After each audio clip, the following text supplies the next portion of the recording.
मोड़ इन्हीं को देखो, ये तुम्हें बुलाने आए हैं। तुम भूल गए हो इनको, ये तुमको नहीं बुलाए हैं। तुम भूल गए हो इनको, ये तुमको नहीं बुलाए हैं।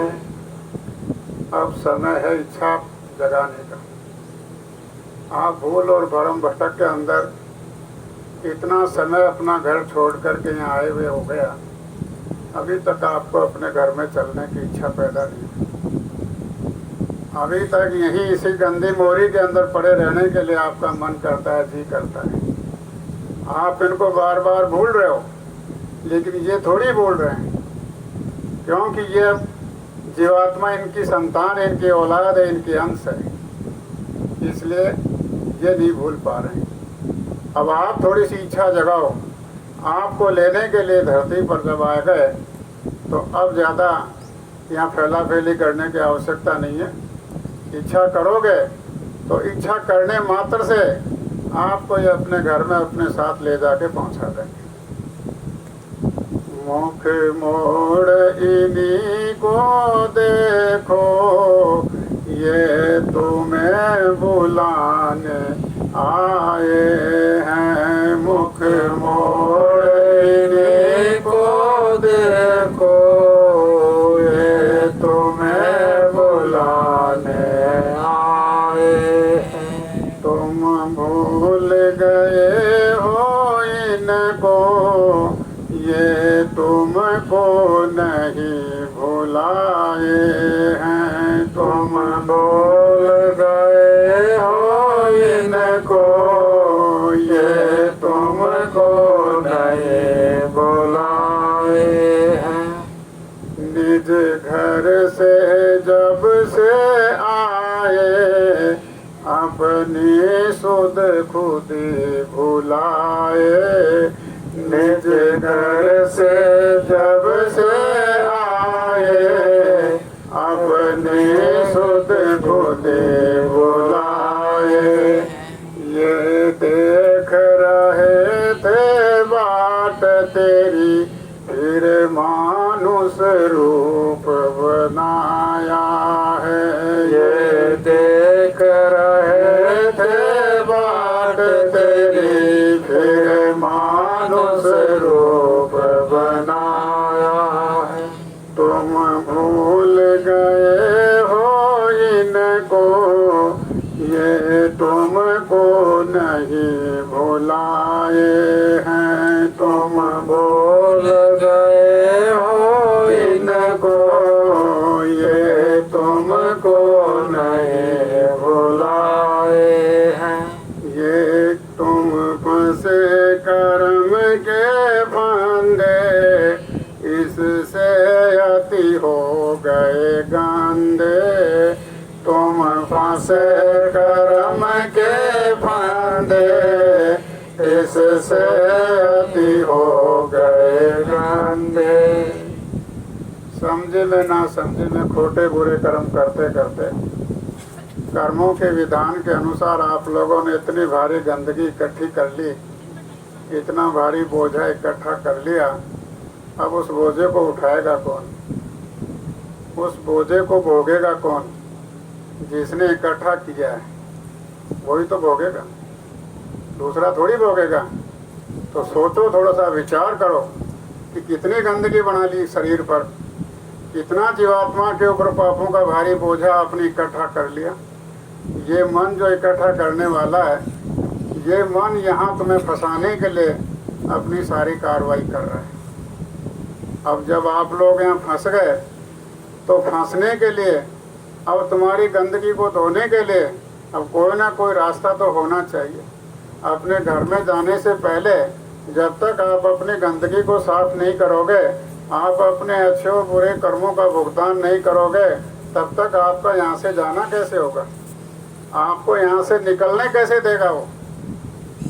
तुम फंसे कर्म के फांदे, इससे अति हो गए गांधे।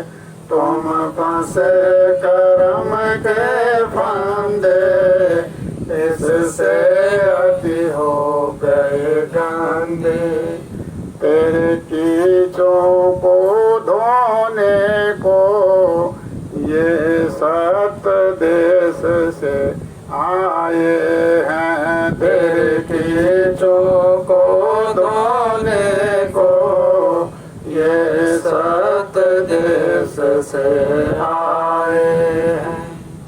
जब कर्मों की मार पड़ने लगी, जब रोने चिल्लाने लगे, बिलबिलाने लगे, कहीं कोई आपको मदद नहीं मिलने लगी, और जब आपके सारे आश्रय वासे टूट गए, सारे आश्रय टूट गए, और अब एकदम खड़े होकर के ये आत्मा पुकार करने लगी, और वो पुकार जब मालिक के वहाँ पहुँची, मालिक का आपके दर्द सहन नहीं हुआ, तो उन्होंने अपनी पूरी पावर शक्ति देकर के हमारे बीच में सतगुरु दाता दयाल को हम लोगों की गंदगी साफ करके हमको समझा बुझा करके प्रेम प्यार से और अपने घर में ले चलने के लिए हमारे जैसा शरीर धारण करके हमारे सकल सूरत में इस धरती पर आए, हमारे बीच में आए, हमको समझाया। लेकिन फिर भी हमने ये समझा कि ये मिनख ही तो है, ये आदमी तो है। हम लोगों की मति इतनी भ्रमित हो गई कि कुल मालिक को भी हमने आदमी मान करके धोखा खा गए, और अपनी जीवात्मा का कल्याण उनके चरणों में बैठ करके उनके दया लेकर के हम लोग नहीं करवा सके। तेरे कीचों को धोने को ये सत देश से आए हैं। तेरे कीचों को धोने को ये सत देश से आए हैं। तुम फंसे कर्म के फांदे, इससे अति हो गए गांधे। तुम फंसे कर्म के फांदे, इससे अति हो गए गांधे।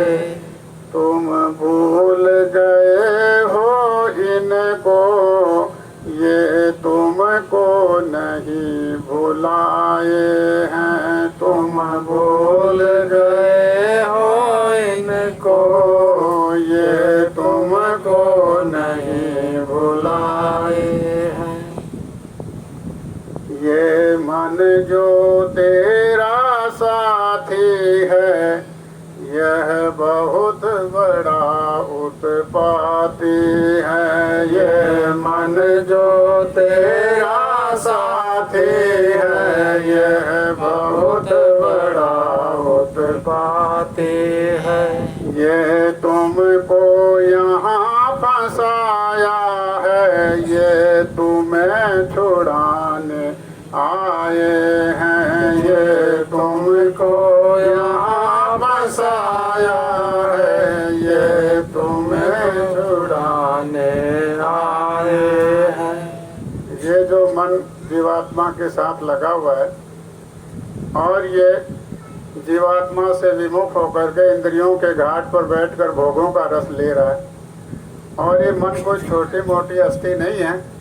ये उस तीन लोक के मालिक ईश्वर का ये प्रतिनिधि है, ये उसका एजेंट है, और उसने जीव को यहाँ फंसाने के लिए इस मन को यहाँ साथ लगा दिया, और ये मन नाना प्रकार की गंदगी इकट्ठा कर करके और उसने यहाँ पर भंडार भर दिया, जिसकी सजा यहाँ पर जन्म जन्मांतरों तक नाना प्रकार की 84 लाख योनियों में हमको अलग अलग शरीर धारण करके भोगनी पड़ रही है। इतनी तकलीफ भोगनी पड़ती है।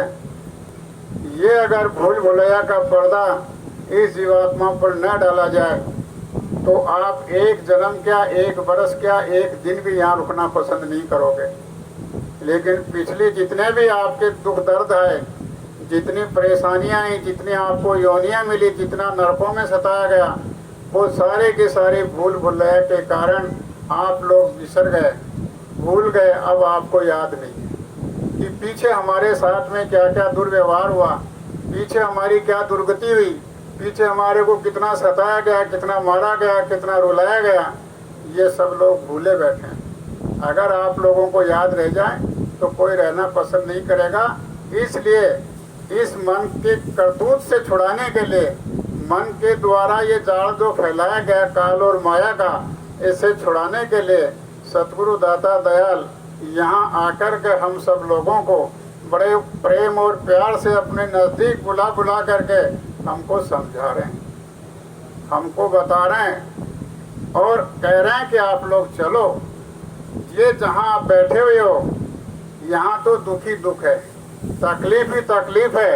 अगर आपको क्षणिक सुख मिल गया तो वो तो क्षणिक सुख है, बाकी सारा का सारा जीवन आपका रोने रोने में बीतता चला जा रहा है। मनुष्य बनकर के भी रोते रहे और बाकी 84 लाख योनियों में जाओगे तो वहाँ रोते ही रोते रहोगे, वहाँ तो कोई मदद आपकी हो ही नहीं सकती। इस जग से नाता तोड़ो, अपने घर को मुख मोड़ो। इस जग से नाता तोड़ो, अपने घर को मुख मोड़ो। अब आपके सामने बात है कि जग से नाता तोड़ने का मतलब कि आपको कहीं जंगल में जाकर के साधु बैरागी नहीं बनना है। जग में रहो लेकिन जग के काम करो, लेकिन काम करके उसमें फंसो मत। अगर फंसोगे तो रुकावट हो जाएगी। इसलिए जो जिम्मेदारी का काम है उसको तो निपटा दो, और जब जिम्मेदारी का काम निपट जाए उसके बाद में उस भगवान का भजन करो, उस भगवान को याद करो बैठ करके, तो आप जग में रहते हुए भी अपना काम कर लोगे और अपना काम करके अपने घर की तरफ निकल पड़ोगे।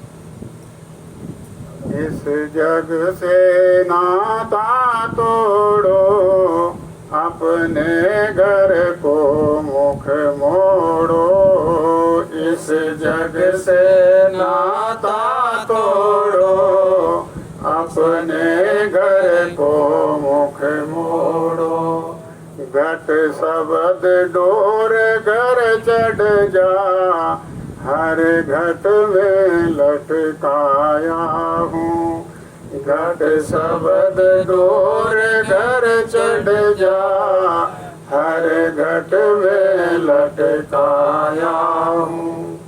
मुख मोड़ इन्हीं को देखो, ये तुम्हें बुलाने आए हैं। मुख मोड़ इन्हीं को देखो, ये तुम्हें बुलाने आए हैं। तुम भूल गए हो इनको, ये तुमको नहीं भुलाए हैं। तुम भूल गए हो इनको, ये तुमको नहीं भुलाए हैं। सूरत को गगन चढ़ा दो, चरणों में इनके लगा दो। सूरत को गगन चढ़ा दो, चरणों में इनके लगा दो। जुग जुग के भूले प्यारे, ये राह बताने आए हैं। जुग जुग के भूले प्यारे, ये राह बताने आए हैं। जब आपको अपने घर में जाने का भेद मिल जाए, रास्ता मिल जाए, ले जाने वाला आपको ले जा रहा है, फिर भी अगर कोई मसले जाना नहीं चाहे तो कोई उसको ले जा सकता है? नहीं ले जा सकता। जिसकी इच्छा होगी चलने की वो तो चला जाएगा, और सब कुछ होते हुए भी वो मचलेगा, वो मचलता रहेगा, और फिर वहाँ इसको मार पड़ेगी, और फिर उसको याद आएगा कि अपन ने उस समय को नादानी में खो दिया, बेवकूफ़ी में खो दिया, लापरवाही में खो दिया। कितनी बड़ी दया मिल रही थी, कितना आसानी से अपना रास्ता तय हो रहा था, हमने आसानी के रास्ते को भी नहीं तय किया और यहाँ पर इसी तरह से बदफेली करते रहे। गुरु के वचनों पर ध्यान नहीं दिया, गुरु के वचनों को हमने कदर नहीं की, उनके आदेश का पालन नहीं किया, समय को बर्बाद किया, जिसका परिणाम अब तुझे भोगना पड़ेगा। क्यों गुरु से बेरुखी करना भी एक बहुत बड़ा अपराध होता है। ऐसे समर्थ गुरु सामने बैठ करके इतनी दया दे रहे हैं और फिर भी वो दया का लाभ न उठा करके और ना शुक्रा करेगा तो उसको आखिर परेशानी तो भोगनी पड़ेगी। जुग जुग के भूले प्यारे ये राह बताने आए हैं, जुग जुग के भूले प्यारे ये राह बताने आए हैं। तन मन धन अर्पण कर दो, फिर देख यहाँ बैठे हैं। तन मन धन अर्पण कर दो, फिर देख यहाँ बैठे हैं। अब तन मन धन जब गुरु मांग लेते हैं तो आपको बड़ी घबराहट और बेचैनी होती है कि अगर तन भी ले लिया, मन भी ले लिया, धन भी ले लिया तो मेरे पास बचेगा क्या।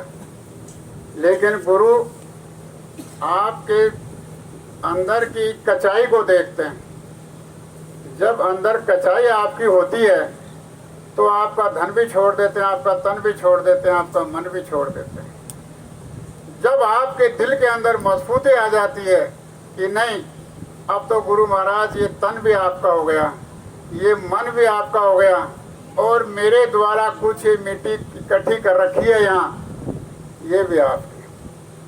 तो जब गुरु को ये विश्वास दिला देते हो तो गुरु समृद्ध दयाल दाता फिर वो अपने लेकर के फिर वापस आप ही को लौटा देता है और ये हिदायत देता है कि ये तन किसका है, ये आपका दिया हुआ तन गुरु का तन है। लेकिन गुरु का तन पाकर के तुम कोई खोटा बुरा काम मत करना, तुम गुरु के मस्तक को नीचा मत झुका देना, तुम गुरु के वचनों के अनुसार रहना। अगर गुरु का नाम बदनाम कर दोगे तो तुम्हारा गुरु का धर्म नहीं निभेगा। जो मन है तो मन तुम्हें वापस दे करके हिदायत दी जाती है कि ये मन मैं तुमको वापस दे रहा हूँ, इसको अपने पास में रखो। और गुरु की हिदायत में रह करके, गुरु के वचनों में रह करके मन को काम में लेना है। और धन आप जो गुरु को दे रहे हो वो धन भी आपको वापस दिया जा रहा है, लेकिन इस धन से कोई गलत काम मत करना, किसी को सताना रुलाना मत। अगर तुम्हारे हाथ से कुछ कोई भला हो जाए तो कर देना, लेकिन गुरु को बीच में रख करके। अगर गुरु को बीच में न रख करके तुम अपनी मन मर्जी से कुछ करने लगोगे तो उसका फल तुमको खुद भोगना पड़ेगा। और अगर गुरु के जरिए तुम कुछ काम करोगे तो वो तुम्हें फल भोगने की जरूरत नहीं है, उस फल को गुरु महाराज उसको परमार्थ में बदल देंगे। तो आपकी भक्ति और आसान हो जाएगी। तो तन भी आपके पास रह गया, मन भी आपके पास रह गया, धन भी आपके पास रह गया, लेकिन इनको सही काम में उपयोग लेना है।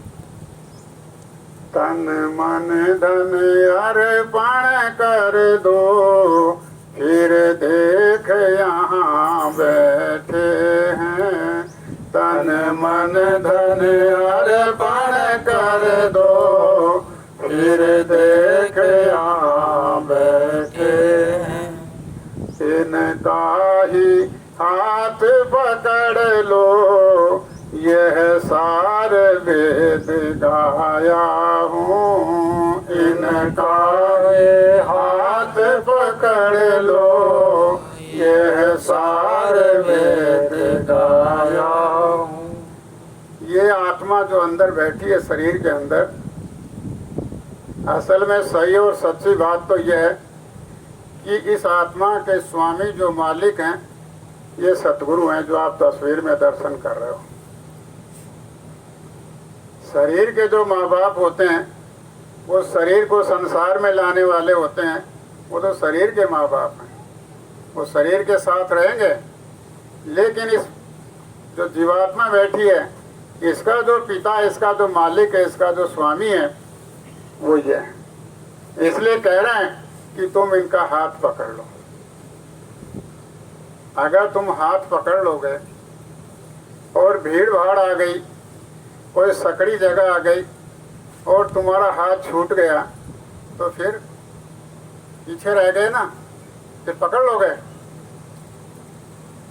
फिर पकड़ लोगे क्या? एक बार छूट गया हाथ तो नहीं पकड़ पाओ।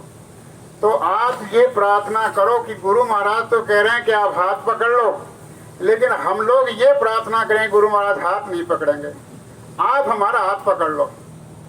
जब गुरु हमारा हाथ पकड़ लेंगे तो भाई कैसे भी परिस्थिति आए, भीड़ आए, सकड़ी गली आए, कुछ भी आए, हाथ नहीं छूटेगा।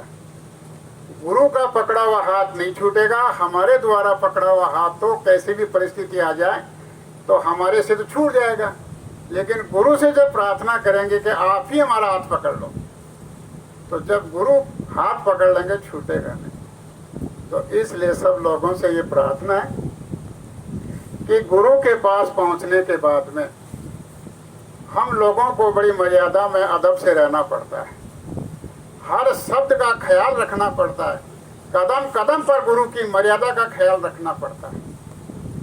जब हम लोग इस तरह से चलेंगे तो हमारा काम इतना आसान हो जाएगा, इतना सरल हो जाएगा कि इस जैसा कोई आसान काम नहीं रहेगा। कुछ भी नहीं करना पड़ेगा।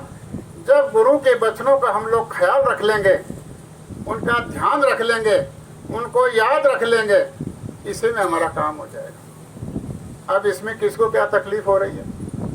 अगर उनके वचनों को कोई याद रख ले तो याद रखने में भी कोई परेशानी हो रही है क्या?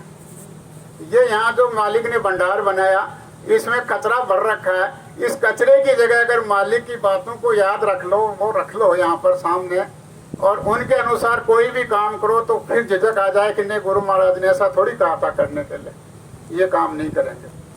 तो फिर आप लोग कुछ ऐसा काम नहीं करोगे तो पीछे का जो है वो तो गुरु महाराज संभाल ही रहे हैं।